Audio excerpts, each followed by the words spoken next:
Our next speaker today then is Daniel Baloche from Resilient, talking about ICAM-On-the-Fly. Daniel?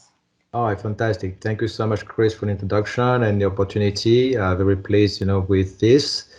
All right, so Resilient is a cybersecurity software solution, and I'm going to explain what ICAM and on-the-fly mean. So ICAM means identity, credentials, and access management. So to picture it, on one hand, you have the identity, so the individuals like us.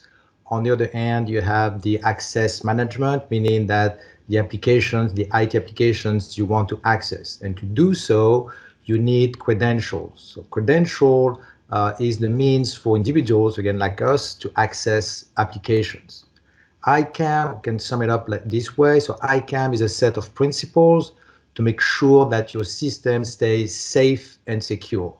So we, all of us, ICAM every single day, but we do it, with different level of security. So we call it factors of authentication. So for instance, when you want to connect to your bank account, you ask, to enter your login and password, and you access your bank account information. Now, if you need a higher level of security, for instance, if you want to withdraw cash at the ATM, so you're going to be asked to have your credit card and a PIN code. So in this case, that's a two-factor authentication. And you can increase, you can pile up, this level of authentication and adding, for instance, a third factor that could be who you are in terms of biometrics, meaning that you recognize your face, your voice, your fingerprint, your retina, and so on. So why ICAM is so important is because we need to know who's on your network at all times. And the first responders community is no exception to it. So for this project application, ICAM has been adapted to the first responders' needs, meaning that it enables first responders to focus on their essential mission. And on this end, we bring in security, scalability, interoperability, and last but not least, to securely share information. Okay? On the fly means because we are on the field, so we are not, behind our desk, using a desktop and things like that. You're gonna use your smartphones, so it means ad hoc, dynamically, face to face. So it's a mobile application. So precisely, it's two mobile applications, one for the first responders and the other one for the incident commanders. Okay.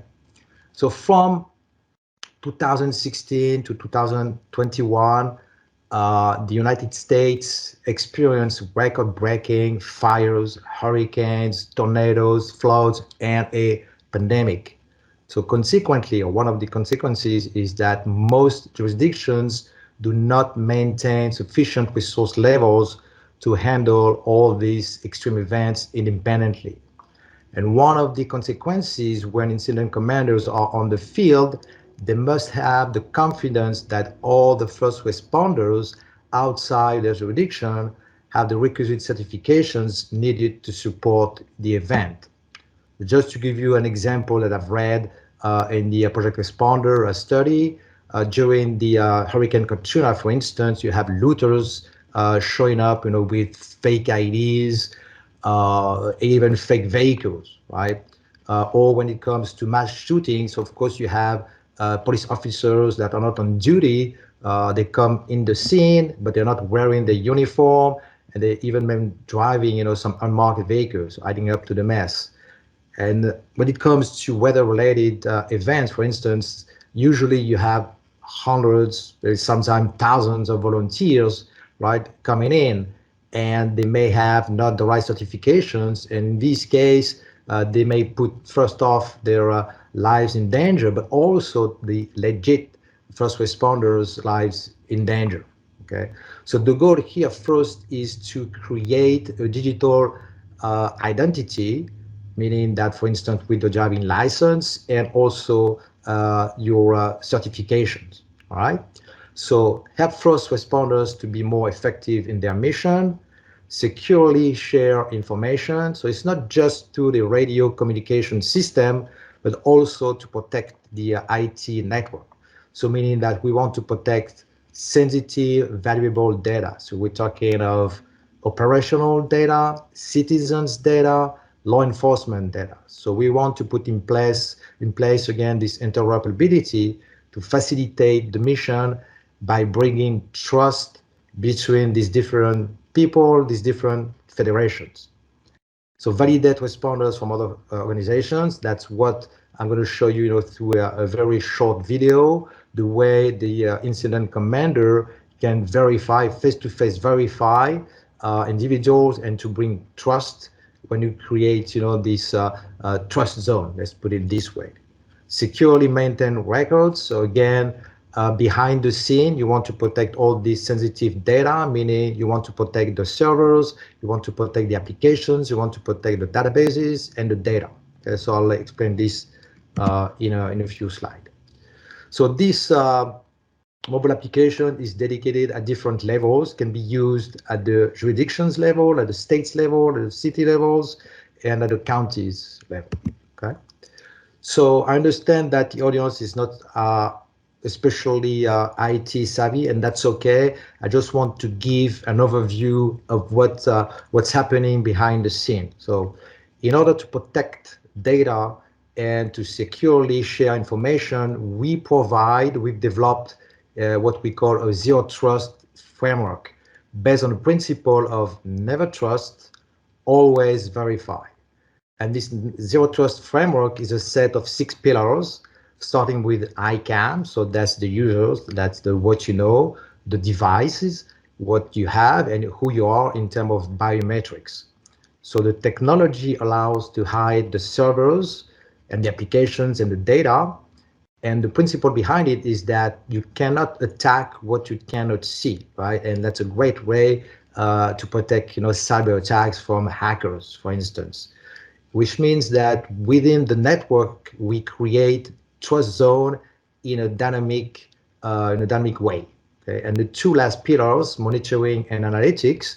So the monitoring is to log the activity, is to identify suspicious behaviors, send alerts, and so on. And the analytics is basically pretty much, at the end of the event, when you debrief and you write up all these reports. So the same thing regarding the system. So we do what we call data mining.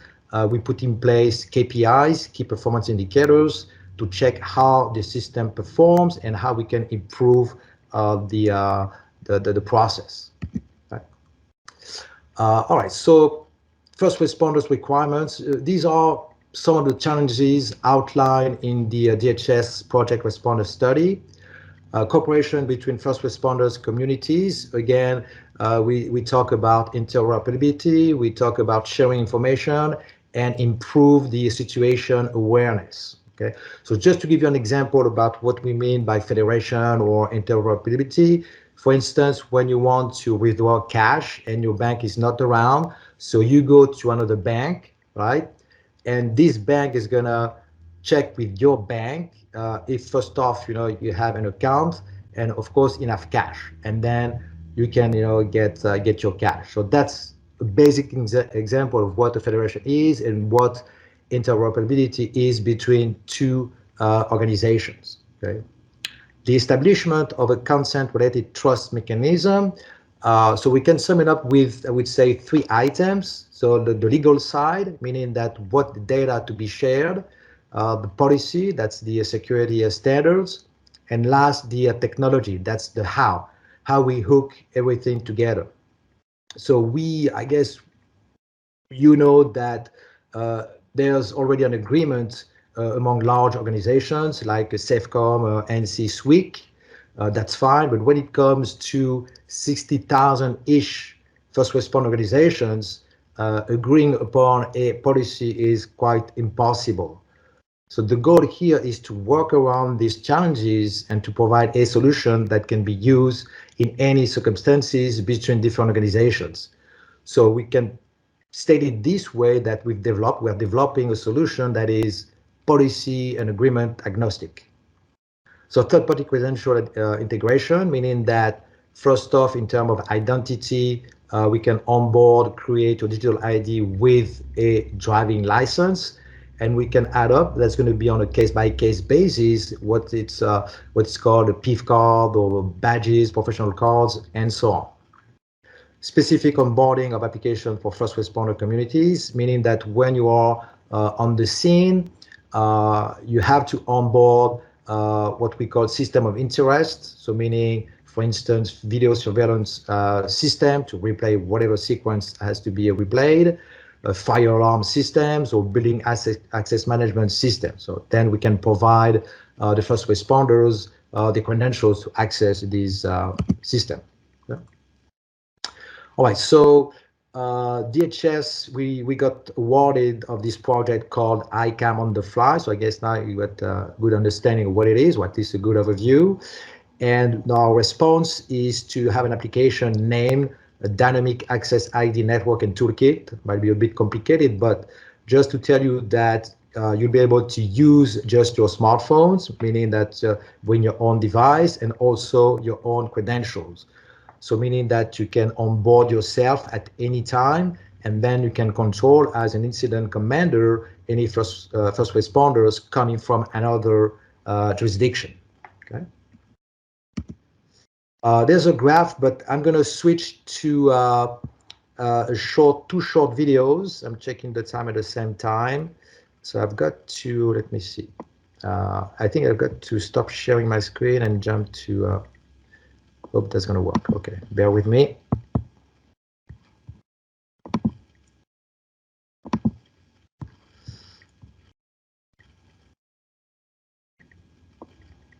Well, so I'm going to show you, let me know if you see it. Can you see my screen, the video? I can see your screen, but not the video yet. Ah, okay. The thing is, I'm not sure how to share my entire desktop. I can see that you see the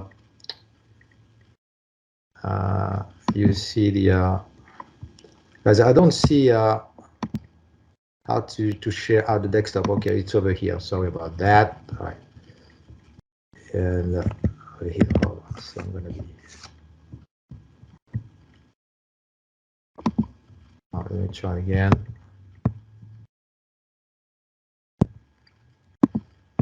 So I want to show you this.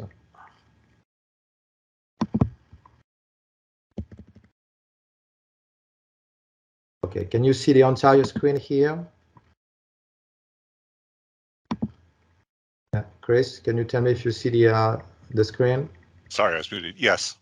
Oh, okay, very good. All right, super. All right, so I'm going to show you the way we onboard first responders. So again, it's a self-onboarding. So it's really fast. It's a two-step onboarding. So you use your driving license, you scan the front, you scan the back, then you take a selfie and you are done. So your digital identity is created. So of course, behind the scene, there's tons of controls where we check the authenticity of the driving license, and then we store this document on the first responder smartphone, and we only store the hash, sorry, of the driving license in the blockchain. So pretty fast. And I'm going to show you the way the first responder is going to check a first responder on site. So here, this is the first responder's smartphone that's going to take a selfie, and that's going to generate a QR code. So let's say that's the first responder. Okay, and the QR code is going to be generated. And now you're going to have the incident manager taking the smartphone, scanning the QR code, and then you get all the information needed. So of course, the photo, the name, here we put the age, but it could be, for instance, the list of certification. Okay. Right, let me go back slide.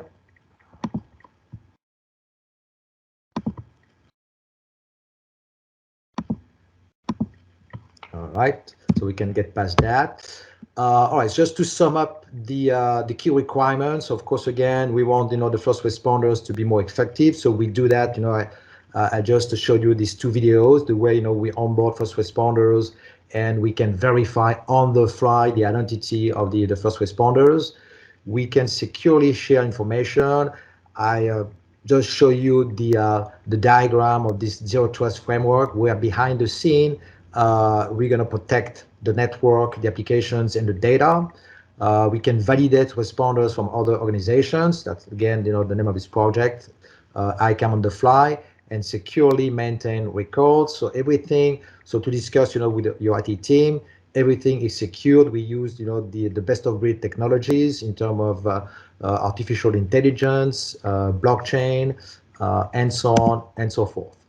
I'm going to pass this slide. So this slide is the way we position ourselves against the competition, but it's true only on the technology we've used, because it's a custom application. So there's no direct competition for what we've developed.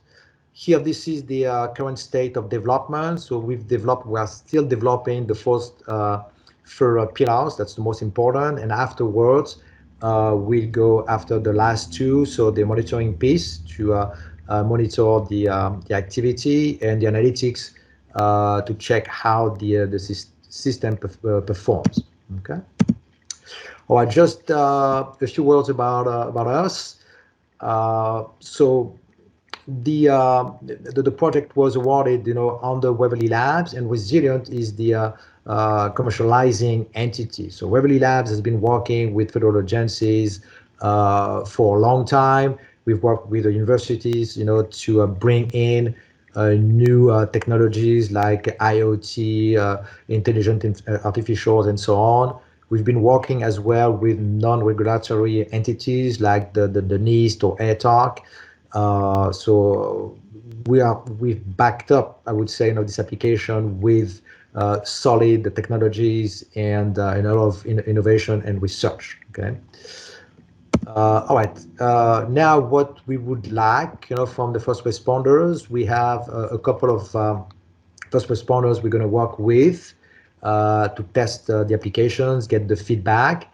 But we are looking as of now for one or two more first responders, ideally, because we want to be sure that this application is going to be accepted, of course, by this community. So we are willing, of course, to provide what is needed. We can do a showcase like this. We can come on site, whatever is going to take, to get the blessing of the first responders. Okay. All right, that's it. I'm sorry about the big picture on the right, but this is my contact info. All right. All right. Thank you very much, Daniel. I think in the interest of time, we have time for one question. Looks like we just have the one question. Does your solution work on iOS and Android? Yes, absolutely. So that's the primary operating system. So yes, iOS, Android, and even on laptop, tablet, and so on and so forth. But for the first responder community, it's on the field. So the smartphone would be the primary device. Yeah. All right, great, thank you. All right, for the audience, if there are no other questions or you want to reach out to Daniel later, you can get his contact information on the slide here. And again, thank you, Daniel, for a great presentation. Thank you for the opportunity. Thank you, Chris. Thank you, everyone. All right, take care. Bye.